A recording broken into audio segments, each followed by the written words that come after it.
하나의 말씀은 요나서 1장 1절에서 3절 말씀입니다. 요나서 1장 1절에서 3절 말씀입니다. 조금만 마이크 볼륨 올려주실래요? 네. 요나서 1장 1절에서 3절 말씀입니다. 우리 석절의 말씀이고요. 같이 요나서 1장 1절에서 3절까지의 말씀 합독하도록 하겠습니다. 시작. 여호와의 말씀이 아미떼의 아들 요나에게 임하니라. 이르시되 너는 일어나 저 큰 성읍 니느웨로 가서 그것을 향하여 외치라. 그 악독이 내 앞에 상달되었음이니라 하시니라. 그러나 요나가 여호와의 얼굴을 피하려고 일어나 다시스로 도망하려 하여 욥바로 내려갔더니 마침 다시스로 가는 배를 만난지라. 여호와의 얼굴을 피하여 그들과 함께 다시스로 가려고 뱃삭을 주고 배에 올랐더라. 아멘. 오늘 제목은 요나와 나의 이야기 첫 번째 시간으로 말씀을 나누도록 하겠습니다. 옆 사람과 인사하겠습니다. 귀하십니다. 우리가 요나서 하면 제일 먼저 선교라는 단어를 떠올립니다. 그렇게 하는 이유는 요나가 이방 나라인 니느웨에 가서 하나님의 말씀을 전함으로 니느웨가 회개하고 구원을 받았다라는 내용 때문입니다. 그래서 하나님께서 선교하기로 정해놓은 사람은 아무리 피하려고 해도 절대로 피할 수 없고, 선교사로 택함을 받은 사람이 선교가 아닌 다른 일을 하게 되면 하나님의 징계를 받고 결국은 선교사로 나가게 된다는 방향으로 요나서를 해석합니다. 그러나 이런 식으로 요나서를 해석하면 요나서는 그저 선교와 전도에 관한 책으로 끝이 나는 거예요. 요한복음 5장 39절입니다. 시작. 너희가 성경에서 영생을 얻는 줄 생각하고 성경을 상고하거니와 이 성경이 곧 내게 대하여 증거하는 것이로다. 성경 66권은 전부 예수 그리스도의 복음에 대하여 증거하는 책입니다. 그러므로 요나서 역시 예수 그리스도의 십자가 복음을 우리 가운데 알려주고 있는 책이에요. 그런데 요나서를 선교와 전도에 관한 관점으로만 보게 되면 요나서는 복음을 전하고 있는 책이 아니라 오히려 복음을 가리는 책이 되는 것입니다. 우리가 요나서를 전도와 선교에 관한 책으로 오해하는 이유는 이방 땅이라는 니느웨에 하나님께서 은혜를 베푸셨고 이방인인 그들을 구원하셨다는 내용 때문입니다. 그래서 요나서를 이방인을 사랑하시는 하나님의 긍휼과 사랑에 관하여 초점을 맞춰 이야기하는 것입니다. 그런데 그러한 시각이 요나서 안에 담겨있는 복음을 보지 못하게 만들고 복음을 가려버리는 거짓 메시지가 되는 것입니다. 제가 왜 이렇게 생각을 하는지 말씀을 드리겠습니다. 성경을 보면 요나서 다음에 미가서가 나오고 미가서 다음에 나훔이라는 책이 나오는데 나훔 역시 니느웨에 관한 이야기로 시작을 합니다. 그런데 나훔서는 요나서와 달리 니느웨에 대한 하나님의 심판을 경고하고 있어요. 그리고 나훔 선지자의 경고대로 니느웨는 바벨론과 메대 연합군의 공격을 받아 망하게 됩니다. 그러니까 요나서는 요나가 이방인인 니느웨 성에 가서 망한다는 소식을 전하자 그들이 회개하여 용서를 받았다는 내용이라면, 나훔서는 그렇게 용서를 받은 니느웨가 다시 심판을 받고 멸망한다는 내용이에요. 그런데 이러한 성경의 내용이 조금 불편할 때가 있습니다. 그 이유는 요나서에서는 니느웨라는 이방인들의 회개와 구원을 말씀하시는 하나님이 나훔서에 가서는 니느웨를 심판시키고 멸망시키는 하나님으로 나타나기 때문에 그래요. 그러면 하나님은 일관성이 없는 모습으로 드러나고 있는 것입니다. 이랬다 저랬다 하고 회개하니까 용서했다가 또 잘못하니까 심판해버리고 변덕스러운 하나님으로 등장을 합니다. 니느웨로 가기 싫다는 요나를 기어코 붙들어서 억지로 니느웨로 보내셔서 그들을 하여금 회개하고 구원하셨다면 그들이 어떤 모습이라도 그들을 용서하고 그들에게 긍휼을 베푸셔야 되는데 왜 그들을 나훔서에 가서는 심판하시고 멸망시키냐는 거예요.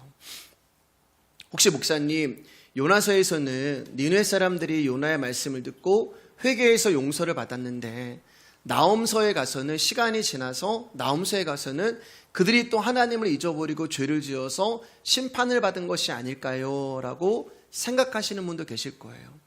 근데 여러분, 우리가 그렇게 성경을 받아들이면 하나님은 우리가 잘하면 구원하시고 우리가 실수하고 잘못하면은 구원을 취소해 버리시는 하나님이 되는 거예요. 그렇게 되면은 성경은 착한 사람은 천국 가고 나쁜 사람은 지옥 간다는 권선징악의 윤리와 도덕의 책이 되어버리는 것입니다. 구원은 우리의 행위에 따라 결정되는 것이 아니라 오직 하나님의 은혜로 말미암아 확정이 되는 거예요. 하나님께서 니느웨를 회개시키는 것이 하나님의 목적이었다면 여러분, 고집스러운 요나가 아닌 말 잘 듣는 선지자를 보냈으면 돼요. 그러면 요나서는 4장까지 갈 필요도 없고 1장에서 끝이 날 것입니다. 여러분, 하나님이 요나가 반항하고 불순종하고 고집 피울 것을 정말 모르셔서 요나를 뽑아서 니느웨로 그를 보내신 걸까요? 아니에요, 여러분. 하나님은 다 알고 계셨습니다. 요나가 불순종할 것도 알고 계셨고 고집을 피울 것도 알고 계셨고 반항할 것도 알고 계셨고 도망을 칠 것도 알고 계셨어요. 다 아시면서도 요나를 부르신 것입니다. 그 이유는 요나서는 요나를 찾아가시는 복음에 관한 이야기지 니느웨 사람들에 관한 이야기가 아니기 때문에 그래요. 그러니까 요나서는 선교와 전도에 관한 이야기도 아니고 또 이방인을 향한 하나님의 은혜와 긍휼에 대한 이야기도 아니고 오직 한 사람 요나에 관한 이야기라는 거예요. 성경은 나의 이야기지 다른 사람의 이야기가 아닙니다. 죄송하지만 하나님은 다른 사람에게 관심이 없으세요. 하나님은 오직 요나인 나에게만 관심이 있으세요. 요나인 나에게 복음을 알려주시기 위해서 하나님은 니느웨라는 나라를 쓰시는 것뿐이에요. 요나인 나에게 하나님의 마음과 하나님의 뜻을 가르쳐 주시기 위해서 하나님은 이방인이라는 그 니느웨를 교보제로 사용하는 것뿐입니다. 그러니까 결국 요나서 역시 오직 예수 그리스도의 복음의 이야기고 그 복음을 지금 이 자리에 앉아있는 또 다른 요나인 나에게 성령님이 말씀으로 들려주시고 계시는 거예요. 그래서 성경은 하나님과 나의 이야기가 되는 것입니다. 성경에 나오는 모든 이야기와 모든 사람들은 그 전체가 내 안에서 이루어지고 있는 사건들을 기록하고 있는 것이고 내 인생 가운데서 일어나고 있는 사건들을 거울로 비춰주고 있는 거예요. 그래서 말씀을 읽고 들으면서 그 말씀이 때로는 좌우의 날성검이 되어 나라는 존재의 관절과 골수까지 찔러 쪼개기도 하고 때로는 점여지는 아픔에 치를 떨며 내가 정말 죄인이구나라고 하는 나의 모습을 처절하게 확인하게 하시는 것입니다. 나를 때리고 찌르는 그 말씀을 내가 받아내면서 성령님의 감동과 감격이 나의 속사람을 살리는 일을 합니다. 그리고 그 은혜가 나에게 임하면 오롯이 나의 의지의 발동이 아니라 나의 불가능함과 예수 그리스도의 은혜만이 드러나게 되므로 그 자리에 우리가 납작이 엎드려 마치 베드로가 예수 그리스도를 만났을 때 자기 앞에 물고기가 막 쌓여갈 때 그 물고기에만 정신이 없었던 베드로가 한 마리 더 쌓으면 예수님이 가려지는데 한 마리 더 쌓으려 때 예수님의 눈을 보잖아요. 자기를 긍휼하게 보시는 그 하나님, 그 말씀 앞에 엎드려서 주님, 저는 죄인입니다. 저를 떠나소서라고 하는 하나님께 면목 없는 감사의 눈물만을 쏟아내게 되는 일들이 우리가 말씀을 들을 때 일어나게 되는 거예요. 저와 여러분이 이 세상에서 가난뱅이로 살든 부자로 살든 그것은 하나님의 관심이 아닙니다. 하나님은 오직 자기 백성을 천국으로 이끌어가는데 필요한 것들만 자기 백성들에게 허락을 하셨고 그것만을 성경에 기록하셨습니다.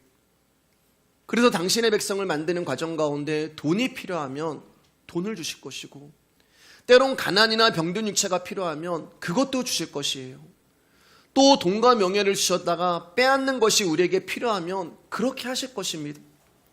어떤 이에게는 큰 부와 명예가 하나님 자녀로 성숙되어 가는데 필요하면 그것을 주실 것입니다. 그러나 결국에는 그 모든 것들이 나에게 있든 없든 그것과 상관없이 오직 예수 그리스도로만 만족하고 부족함이 없는 백성으로 만들어 가시는 것이 그분이 저와 여러분들이 이 땅 가운데 던져 놓으신 이유가 되는 거예요. 그러므로 하나님의 말씀을 내 관점, 내 중심으로 받지 말고 하나님이 지금 요나인 나에게 무엇을 이야기하고 계시는가에 집중을 하고 귀를 기울이셔야만 이 성경이 나의 이야기가 되는 거예요. 여기서 벗어나고 자꾸 다른 것에 집중을 하니까 요나서를 보면서 선교에 대해서 전도에 관해서 이방인을 향한 구원이라는 엉뚱한 것들이 보이는 것입니다. 하나님은 요나서를 통하여 또 다른 요나인 내가 하나님 앞에 어떠한 믿음으로 살아가고 있는지, 어떠한 잘못된 사고방식에 빠져 있는가를 드러내고자 이 이야기를 우리 가운데 들려주고 계시는 것입니다. 1장 1절입니다. 시작. 여호와의 말씀이 아미떼 아들 요나에게 임하니라 이르시되. 말씀이 임한다라는 말은 하나님의 생명이 임한다는 말이에요. 지식으로 말씀을 받으면 문자만 남습니다. 그러나 이 말씀이 생명으로 내 안에 임하시면 그 생명이 내 안에서 영으로 일을 하시는 거예요. 때로는 내가 말씀에 대한 이해의 속도가 느리고 또 때로는 내가 무슨 말인지 잘 모른다 하여도 여러분의 어떠함과 상관없이 이 말씀이 생명으로 임하는 자들은 결정적인 순간에 말씀이 일하시는 것을 경험하게 되는 거예요. 요나서 1장 12절입니다. 시작. 그가 대답하되 나를 들어 바다에 던지라. 그리하면 바다가 너희를 위하여 잔잔하리라. 너희가 이 큰 폭풍을 만난 것이 나 때문인 줄을 내가 아노라 하니리.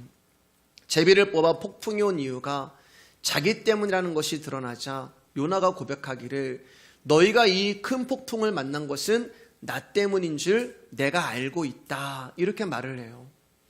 여러분, 요나는 지금 하나님의 얼굴을 피해서 도망을 치는데 폭풍을 만나게 되니까 이 폭풍이 온 것은 나 때문이다라는 고백을 하고 있는 거예요.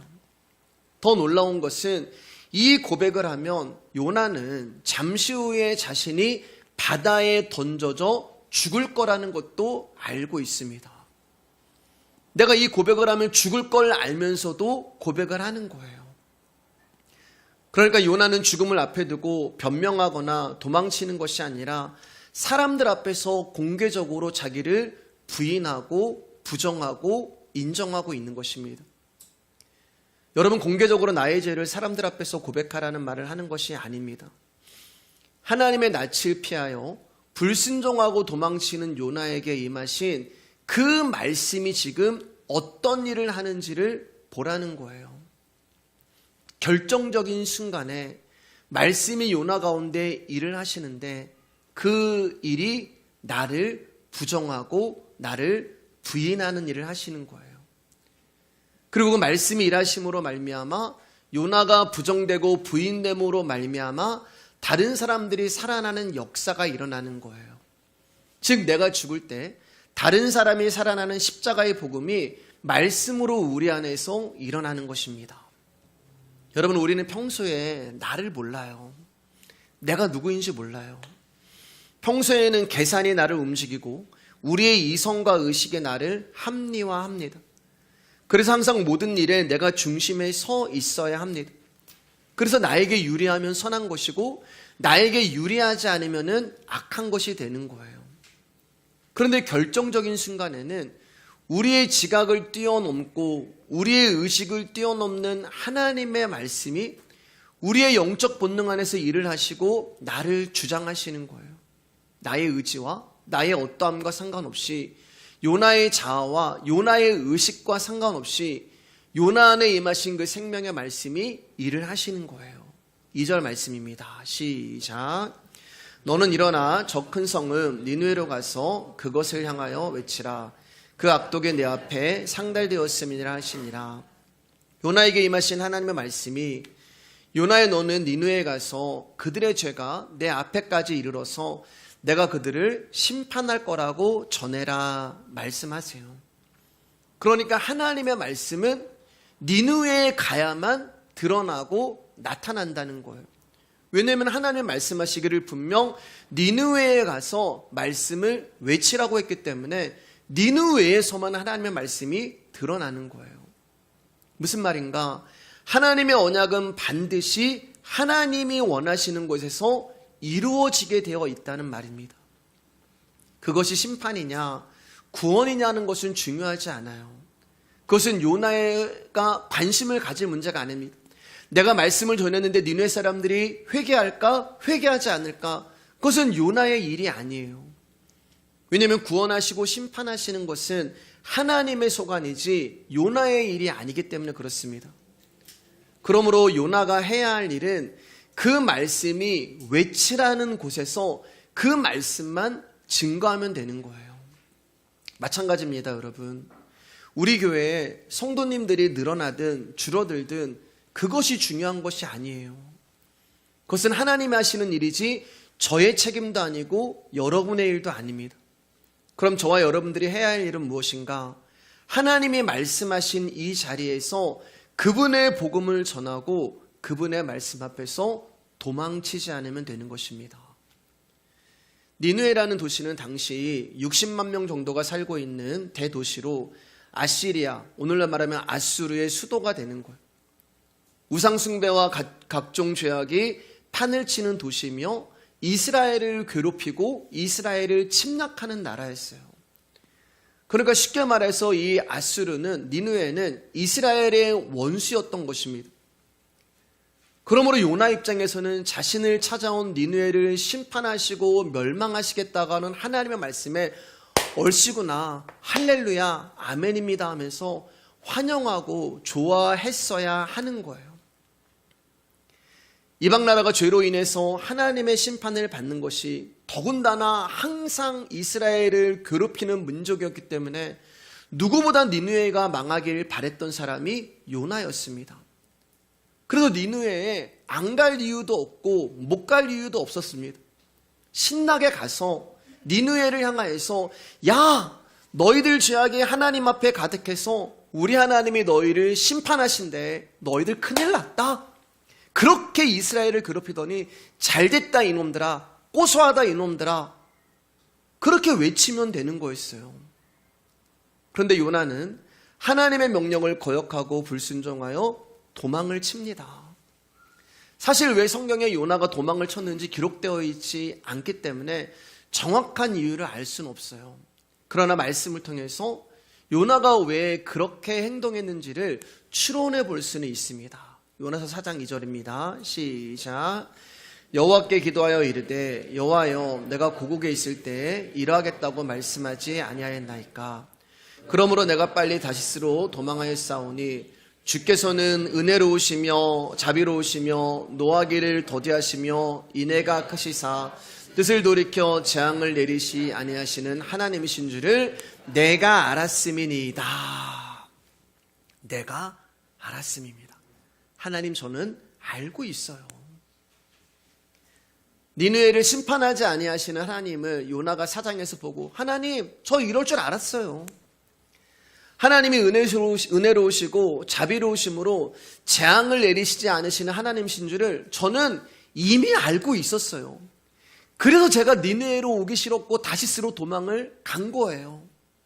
그렇게 말을 하는 거예요. 여러분, 요나가 이렇게 말하는 이유가 뭐예요? 내가 하나님이 어떤 분인가를 이미 알고 있었다. 이 이유 때문입니다. 우리 열왕기하 14장 25절 27절입니다. 시작. 이스라엘 하나님 여호와께서 그의 종 가드의 벨 아미떼의 아들 선지자 요나를 통하여 하신 말씀과 같이 여로보암이 이스라엘 영토를 회복하되 하맛 아기에서부터 아라바 바다까지 하였으니 이는 여호와께서 이스라엘의 고난이 심하여 메인 자도 없고 노인 자도 없고 이스라엘을 도울 자도 없음을 보셨고 여호와께서도 이스라엘의 이름을 천하에서 없이 하겠다고도 아니하셨으므로 요아스의 아들 여로보암의 손으로 구원하심이었더라. 요나는 여로보암 2세가 북이스라엘을 다스리던 시대에 활동했던 선지자였습니다. 여로보암 2세는 다른 북이스라엘 왕들처럼 각종 우상숭배와 죄와 악을 행했던, 다른 왕들보다 더 강하게 행했던 왕이에요. 자, 이러면 하나님이 어떻게 하시냐면은 이스라엘 왕이 우상숭배하고 범죄를 행하면은 하나님은 선지자를 보냅니다. 그리고 그 선지자를 통하여서 말씀을 주시는데 심판과 징계를 말씀하세요. 그래서 하나님은 이날도 여로보암 2세 가운데 요나를 보내십니다. 그런데 요나 선지자를 통하여 여로보암 2세 가운데 하신 하나님의 말씀은 심판의 말씀도 아니고 멸망의 말씀도 아니고 징계의 말씀도 아닌 오히려 긍휼과 위로를 베푸시는 말씀을 요나를 통하여 전하게 하세요. 우상 숭배하고 각종 죄와 악을 행한 왕에게 지금 하나님은 오히려 은혜를 베푸시는 말씀을 전하십니다. 그리고 하나님의 말씀대로 오랜 전쟁으로 인해 빼앗겼던 다윗과 솔로몬 시대의 넓은 영토를 여로보암 2세 때 거의 다 회복을 해요. 그러니까 지금 북이스라엘과 여로보암 2세는 모든 우상을 숭배하고 각종 죄와 악을 행했음에도 불구하고 하나님으로부터 최고의 축복과 번영을 받아 누리고 있는 거예요. 이상하잖아요, 여러분. 하나님은 왜 이렇게 하셨을까? 하나님이 왜 그들을 심판하지 아니하시고 오히려 이런 축복을 주셨을까? 하나님이 이렇게 하신 이유는 그들을 불쌍하게 보셨기 때문에 그래요. 그 이유를 성경은 이스라엘의 고난이 심하여 매인자도 없고 노인자도 없고 이스라엘을 도울 자도 없음을 하나님이 보셨다라고 말씀하십니다. 이스라엘 백성들은 분명 여로보암 2세는 분명 심판받아 마땅한 존재들이에요. 그러나 하나님은 그들에게 형벌이나 심판이 아닌 오히려 긍휼과 은혜를 베푸시는 것입니다. 그 이유는 그들이 절대로 잘했거나 의롭거나 공로가 있어서가 아니라 이스라엘이 심한 고난을 겪는 것을 보면서 하나님 마음이 아팠기 때문에 그래요. 지금 고통 가운데 있는 그들을 돕는 손길이 전혀 없음을 보시고 하나님이 고통스러워 하신 거예요. 그래서 마땅히 심판을 받아야 하는 이스라엘 가운데 긍휼을 베푸신 것입니다. 비록 우상을 숭배하고 죄악을 일삼는 이스라엘이 있지만 그것과 상관없이 하나님이 은혜와 긍휼을 베푸신 거예요. 여러분, 자식을 키우다 보면 자녀가 부모의 말을 듣지 않고 부모의 속을 썩히고 때로는 부모의 마음을 아프게 하면 어때요? 미워요. 짜증이 나요. 그리고 벌을 주고 싶을 때도 있습니다. 근데 그거보다 더 마음이 아픈 게 있어요.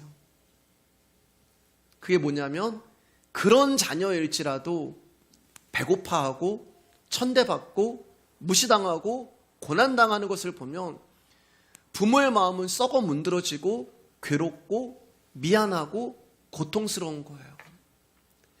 즉 자식을 향한 심판과 형벌보다 그 자식을 향한 사랑과 긍휼이 더 큰 것이 자녀를 향한 부모의 마음입니다.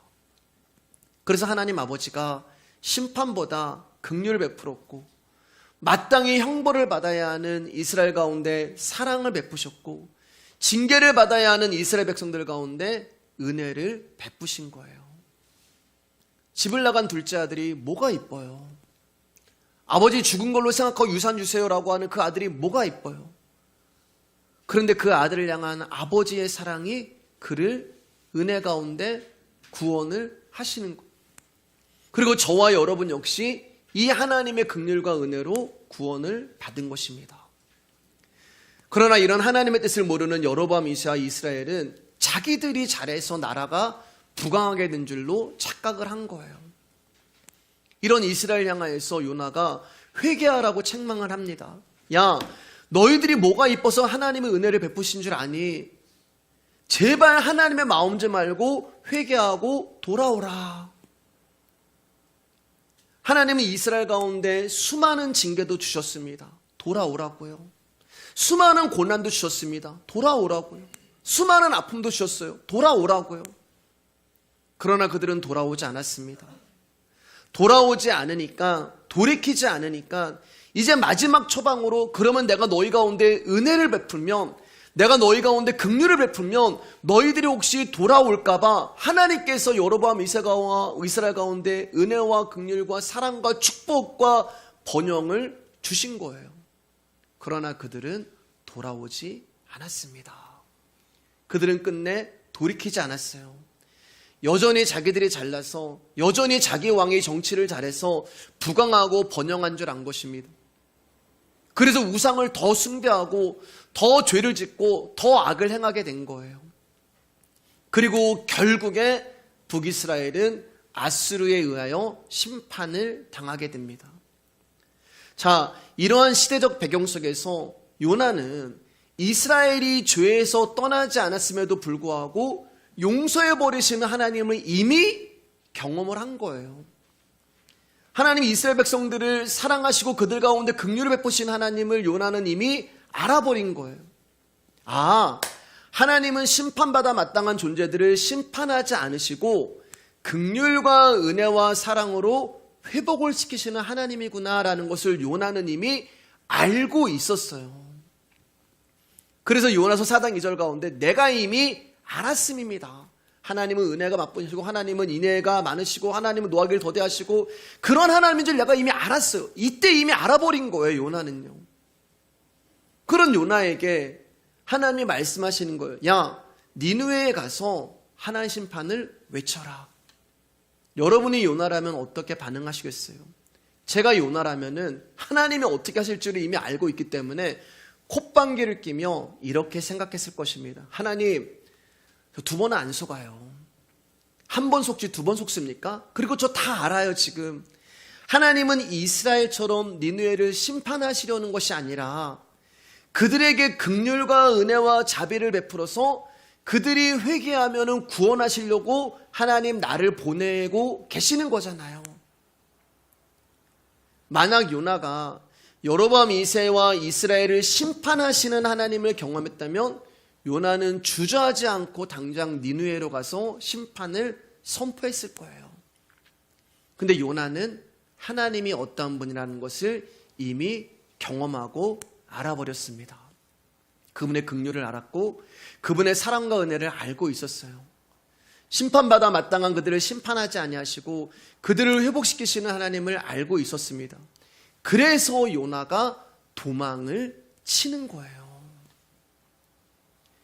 요나는 하나님이 또 니느웨를 자비와 사랑으로 대하시려고 또 나로 헛일을 하게 하시려고 가라고 하시는구나. 그래서 하나님이 니느웨 사람들을 용서해 주시는 모습을 보고 요나서 4장 가서 화를 버럭 내면서 내가 이럴 줄 알았다고 말씀드렸잖아요. 하나님, 당신이 어떤 하나님이라는 거 내가 알고 있다고, 그래서 내가 다시스로 도망치려고 한 거라고 그렇게 씩씩거리고 성질을 낸 거예요. 요나는 멸망의 대상으로만 여겼던 니느웨가 하나님의 긍휼과 자비를 입고 구원받는 것을 못마땅하게 여겼습니다. 아니, 저 원수들을 하나님 용서하신다고? 저 원수들을 지금 하나님께서 은혜 베푸신다고? 그건 내가 눈 뜨고 못 보지. 그래서 니느웨로 가라고 하는 하나님의 계획에 요나는 순종할 수가 없었어요. 그래서 이방인들을 용서하시고 그들에게 긍휼을 베푸시고 회복시키시는 하나님 앞에 도망을 치는 것입니다. 그러나 하나님의 마음은 그런 것이 아니었어요. 서두에 말씀드렸듯이 요나서는 니느웨를 향한 이야기도 아니고 이방인을 향한 이야기도 아니고 요나에 관한 이야기란 말이에요. 하나님은 니느웨가 아닌 요나에게만 관심이 있었습니다.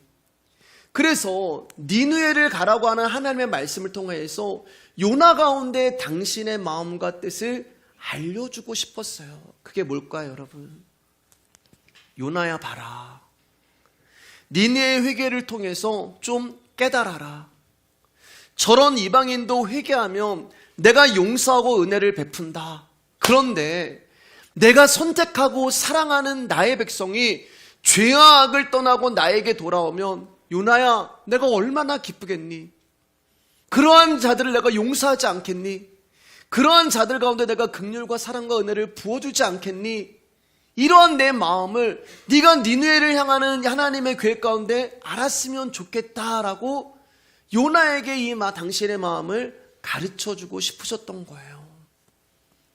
근데 요나는 이런 하나님의 기쁘신 지혜를 깨닫지 못하고 여호와의 낯을 피해 자기의 뜻대로 도망을 갑니다. 창세기 3장 8절입니다. 시작. 그들이 그날 바람이 불 때 동산에 거니시는 여호와 하나님의 소리를 듣고 아담과 그의 아내가 여호와 하나님의 낯을 피하여 동산 나무 사이에 숨은지라. 여기 낯이라고 하는 단어가 히브리어로 파님인데 얼굴이라는 뜻을 가지고 있어요. 이 파님이라고 하는 뜻 가운데는 두 가지가 있어요. 면목 없다. 왜? 얼굴 볼 때 나 하나님 얼굴 볼 면목, 나 그 사람 볼 면목이 없어, 이런 의미가 있고, 또 하나는 우리 얼굴 보고 얘기하자라고 하는 친근함으로 쓰입니다. 우리가 예를 들어서 누군가 앞에 고개를 숙이고 있으면 너 왜 그래? 너 이 사람한테 잘못했어? 너 이 사람한테 죄졌니? 이런 말을 하잖아요. 이처럼 죄가 주인이 되어버린 사람은 하나님 앞에 나올 수 없는 자가 되어버립니다. 그리고 하나님의 낯을 피해 숨어버리게 되는 거예요. 왜냐하면 하나님의 얼굴을 본 면목이 없기 때문에 그렇습니다. 그래서 아담과 하와가 자신들이 지은 죄로 인하여 하나님의 파님, 낯을 피하여 면목이 없어서 나무 사이에 숨어버린 거예요. 이처럼 죄인은 하나님의 범주에서 사라지기를 원합니다. 그러므로 하나님의 낯을 피한다는 말은 하나님과 대면하지 않기를 원하는 것이며, 모든 인간은 다 하나님의 통제로부터 벗어나고 싶은 욕망이 깊이 뿌리 박혀 있다는 뜻이 되는 거예요. 자, 그럼 하나님의 얼굴을 왜 피하냐? 내가 하나님 앞에 떳떳하지 못하기 때문에 그래요. 뭐 때문에요? 죄 때문에요. 그럼 아담과 하와의 죄가 뭐예요, 여러분? 선악과 먹지 말라는 하나님의 말씀에 불순종하니까 하나님의 얼굴을 볼 면목이 없게 되는 것입니다. 요나서 1장 3절 말씀 보겠습니다. 시작. 그러나 요나가 여호와의 얼굴을 피하려고 일어나 다시스로 도망하려 하여 욥바로 내려갔더니 마침 다시스로 가는 배를 만난지라. 여호와의 얼굴을 피하여 그들과 함께 다시스로 가려고 뱃삭을 주고 배에 올랐더라. 여기 보면은 요나도 여호와의 얼굴을 피해서 도망가잖아요. 아담과 하와처럼 하나님 앞에 떳떳하지 못한 것입니다. 왜요? 죄 때문에요. 그럼 요나는 무슨 죄를 졌어요? 역시 니느웨로 가라고 하는 하나님의 말씀에 불순종한 거예요. 하나님의 말씀을 지키냐, 그렇지 않으냐, 말씀을 아냐, 그렇지 않으냐가 죄가 되는 거예요. 요나는 그에게 맡겨진 사명의 중압감, 그리고 그것을 감당치 못할 것에 대한 두려움으로 일단은 하나님의 얼굴을 피해 도망을 치자라고 생각을 한 것입니다. 그러나 요나 역시 니느웨로 가라는 하나님의 말씀을 어긴 죄로 인하여 하나님의 낯을 볼 면목이 없어서 다시스로 숨어버리고 싶었던 거예요. 이처럼 죄는 인간이 스스로 자발적으로 하나님을 찾아서 나올 수 없는 존재로 만들어 버린 거예요. 죄는 하나님의 낯을 볼 수 없는 면목 없는 자가 되게 하시고, 공고한 자가 되게 하시고, 사망의 몸을 입은 자가 되게 합니다. 사망의 몸에 있는 사람들은 죽을 수밖에 없어요. 그래서 오직 자기를 살려줄 수 있는 누군가가 필요한 거예요. 그래서 당신의 얼굴을 피해 도망치는 요나를 하나님이 살려내시기 위하여 포기하지 않으시고 배로, 바다로, 풍랑으로, 물고기로 요나를 끊임없이 찾아오시는 거예요. 그리고 하나님은 우리를 결국 이렇게 만들어 버리십니다. 고린도전서 13장 12절입니다. 시작. 우리가 지금은 거울로 보는 것 같이 희미하나 그때에는 얼굴과 얼굴을 대하여 볼 것이요, 지금은 내가 부분적으로 아나 그때에서는 주께서 나를 아신 것 같이 내가 온전히 알리라. 하나님의 얼굴을 피하여 도망갔던 우리가 예수 그리스도의 복음으로 말미암아 그분의 얼굴과 얼굴을 마주보는 그런 친근한 사이가 되게 한다는 거예요. 요나서 1장 3절을 보면은 내려갔다라는 말이 나와요. 여러분, 이 내려갔다는 단어가 요나의 영적인 상태를 말하는 것입니다. 성경에는 이렇게 종종 숨겨놓고 있죠. 니고데모가 밤에 예수님을 찾아왔어요. 그의 영적인 상태가 밤이라는 거예요. 유다가 예수님을 팔려고 나갔더니 밤이더라. 그의 영적인 상태가 밤이라는 거예요. 지금 요나가 내려갔습니다. 그의 영적인 상태가 지금 내려가고 있는 상태예요. 이런 상태예요. 자, 요나는 다시스로 가려고 욥방으로 내려갔습니다. 그런데 마침 다시스로, 스페인으로 가는 배를 만나게 된 거예요. 네, 감사합니다. 다시스는 이스라엘 사람들에게 당시 땅끝으로 알려진 곳이었어요. 여러분, 요나가 하나님의 낯을 피해서 얼마나 멀리 도망치려고 했는지 아시겠죠? 당시에는 지금처럼 교통이 발달한 시대가 아니었습니다. 그래서 욥바에서 스페인으로 가는 배가 자주 있는 것이 아니었어요. 어쩌면 하루에 한 편, 어쩌면 며칠에 한 편, 어쩌면 몇 달에 한 편 배가 있었을 거예요. 그런데 요나가 다시스로 도망을 가자 하고 욥방으로 내려갔는데 거기에 마침 다시스로 가는 배가 있는 거예요. 그럼 어떤 생각이 들겠어요? 내가 하나님의 얼굴을 피하여 멀리 땅끝 다시스로 도망을 가야지 하고 욥방으로 내려갔는데 마침 다시스로 가는 배가 딱 거기에 있는 거예요. 우연도 이런 기막힌 우연이 없는 것입니다. 그 배를 보면서 요나가 이런 노래를 불렀을 것 같아요. 우리 만남은 우연이 아니야. 그것은 요나의 바램이었어. 돌아보지 마라. 후회하지 마라. 바보 같은 말씀 따르지 마라. 다시스 너를 사랑해. 내가 생각만 했던 일이 내가 원하는 대로 이루어지니 이거는 우연이 아니야. 얼마나 은혜가 되고 얼마나 감사가 돼서 이런 찬양이 나오겠어요. 그럼 우리가 어떤 정의를 내리는가 하면은, 야, 이것은 우연이 아니라 하나님이 나와 함께 하시는 거구나. 지금 자신이 하나님의 말씀을 불순종해서 하나님의 얼굴을 피해서 죄를 짓고 하나님 얼굴을 볼 면목이 없어서 도망치고 있는 상황인데, 내 뜻대로 되어지고 내 생각대로 되어지고 내 원하는 대로 되어지니까 뭐야 이거? 하나님 혹시 나와 함께 하시는 거야? 하나님 나를 도와주시는 거야? 라고 착각을 하는 거예요. 그런데 여러분, 하나님의 뜻을 인내 속에서 기다리지 못하고 자기 생각대로 일을 강행하려고 할 때 마귀는 항상 우리가 덥석 물 수 있는 지근거리에 선물을 준비해둬요. 아브라함이 하나님의 말씀에 불순종해서 기다리지 못했을 때, 아브라함의 마음대로 했을 때 사단이 아브라함 가운데 그 지근거리에 선물을 뒀는데 하갈이란 말이에요. 그러니까 요나가 하나님의 말씀을 거스리고 다시스로 가려고 욥바로 내려갔을 때 요나를 기다리고 있었던 것처럼 그 배가 있었다는 것은 바로 요나의 하갈이 되는 거예요.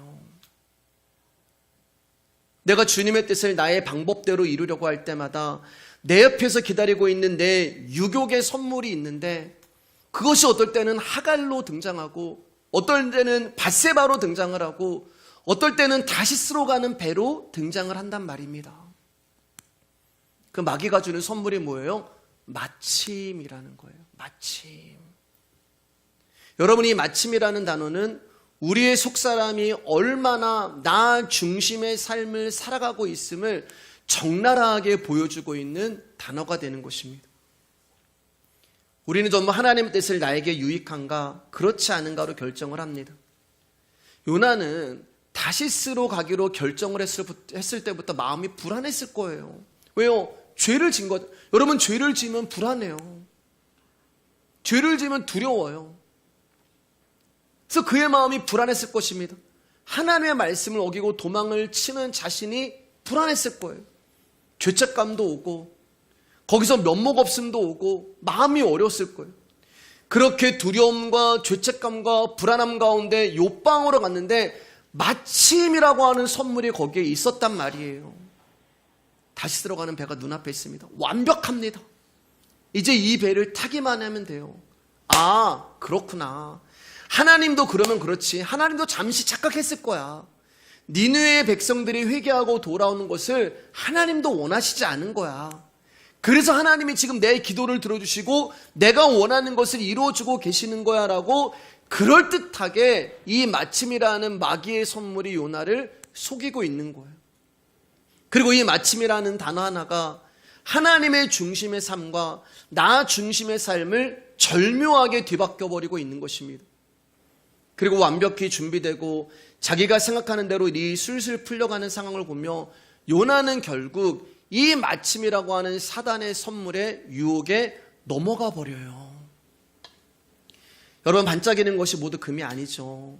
설탕인 줄 한 숟갈 퍼먹었는데 그게 모래일 수도 있어요. 우리에게 찾아온 그 절묘한 타이밍이 어쩌면 하나님의 뜻이 아니라 나의 욕망이 만들어낸 거짓 기회일 수도 있다는 것입니다. 요나서 1장 3절을 보면은 그들이 등장을 해요. 그들과 함께. 여러분, 왜 죄 짓는 게 어렵지 않은지 아세요? 왜 죄와 불순종의 길이 순조로운지 아세요? 여기에 동역자가 있기 때문에 그래요. 함께하는 동역자가 있는 것입니다. 그들이라는 동행자가 있어요. 함께 죄를 지어줄 그들이 있어요. 나 혼자 죄를 지면 그런데 같이 지어줄 죄들이 있어요. 든든한 거예요. 같이 다시스로 가는 줄 동역자가 있는 거예요. 혼자 죄 짓는 거 어렵습니다. 혼자 나쁜 짓 하는 거 어려워요. 그런데 누군가가 옆에서 함께 하면은 힘이 돼요. 어렵지 않아요. 오히려 재미있고 오히려 짜릿하고 오히려 흥분도 됩니다. 여러분, 교회의 부정적인 이야기, 다른 사람의 험담하는 거 혼자 못해요. 그러나 두세 사람이 내 힘으로 모이는 곳에는 은혜가 넘칩니다. 여러분, 능력도 나타나고 엔돌핀도 쏟고. 예배 빠지는 거 혼자 어려워요. 그런데 누군가가 함께 해주면 쉽습니다.